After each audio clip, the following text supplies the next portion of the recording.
भारत का एक आम गांव। यहां अधिकांशतः किसानों का खेती और डेयरी के व्यवसाय से गुजारा चलता है। काफी मेहनती लोग हैं ये, परंतु कुछ समस्या है इस गांव में। आए चलकर देखें। समस्या यह है कि इनके पशु क्षमता से कम दूध देते हैं, तो स्वाभाविक है कि आमदनी भी कम होती है। हाँ भाई, परेशानी चारे की है। पशुओं को साल भर पर्याप्त मात्रा में चारा चाहिए, और वो भी पोषक तत्वों से भरपूर। चारा उगाने के लिए हमारे पास सीमित जमीनें हैं और पैदावार भी कम। खरीदा हुआ चारा और पशु आहार महंगा पड़ता है। इसे साल भर पशुओं को पेट भरकर खिला भी नहीं सकते। समझ में नहीं आता कि क्या करें। चाचा, मैं पास के गांव में अक्सर जाता रहता हूँ। वहां एक जागरूक किसान के पास साल भर हरा चारा रहता है, खूब खिलाते हैं। आप उनसे एक बार मिलकर तो देखिए, शायद इस समस्या का हल मिल जाए। कुछ लोग उस नवयुवक के साथ पड़ोस के गांव के किसान को मिलने जाते हैं। उन्होंने देखा कि उस किसान के पशु स्वस्थ और तंदुरुस्त दिखते हैं और कुट्टी किया हुआ हरा चारा खा रहे हैं। भाई ये बताइए कि आप पूरे साल इतनी मात्रा में पशुओं को हरा चारा कैसे खिला पाते हो? हम तो बहुत कोशिश करने के बावजूद भी पर्याप्त मात्रा में चारा पैदा नहीं कर पाते। भाइयों, इस समस्या का हल आपके हाथों में ही है। बस कुछ मुख्य बातें आपको ध्यान में रखनी पड़ेंगी। चारे की नई किस्मों के अच्छी गुणवत्ता वाले बीज बोने चाहिए। कृषि जलवायु क्षेत्र के अनुकूल बहुवर्षीय और कई बार कटने वाली चारा फसलें लगाएं।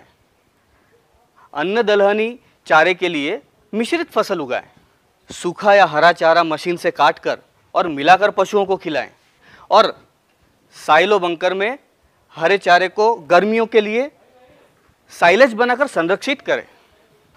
4 वर्ष पहले मैं किसान भ्रमण कार्यक्रम में एनडीडीबी आनंद गया था। उनके चारा विशेषज्ञ ने यह जानकारी मुझे दी। आप भी अधिक जानकारी के लिए अपने निकटतम चारा विशेषज्ञ से संपर्क करें।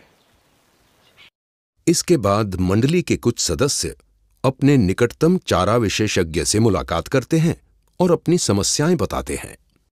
चारा विशेषज्ञ ने विस्तृत जानकारी दी।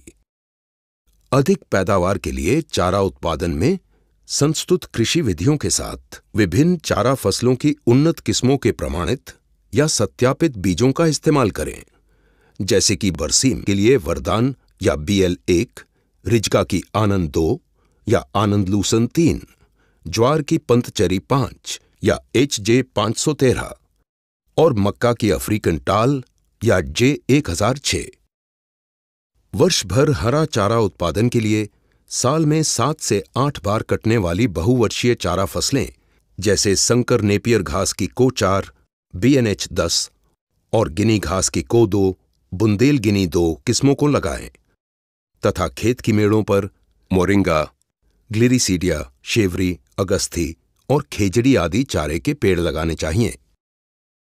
कृषि जलवायु क्षेत्र के अनुकूल अधिक उत्पादन देने वाले चारा फसल चक्रों को अपनाना चाहिए, जिससे सीमित जमीन पर हरे चारे की पैदावार बढ़े।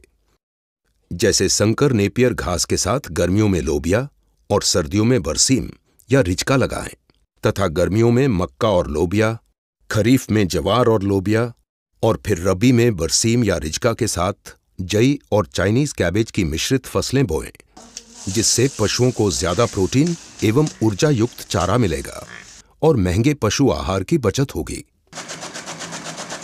सूखा और हरा कुट्टी किया हुआ चारा मिलाकर पशुओं को खिलाने से चारे की पाचनशीलता बढ़ती है और बर्बादी भी कम होती है।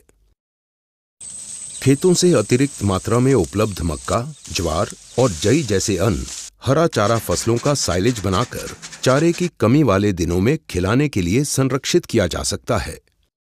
अन्न चारा फसलों में मक्का साइलेज बनाने के लिए सबसे उपयुक्त होती है।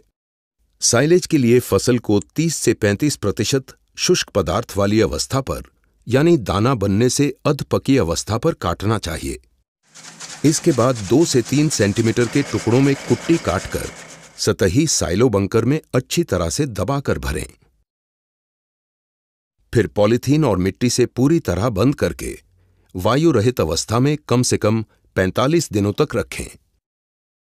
साइलेज को कमी के दिनों में हरे चारे की तरह ही 15 से 20 किलो प्रतिदिन प्रति पशु के हिसाब से खिलाया जा सकता है।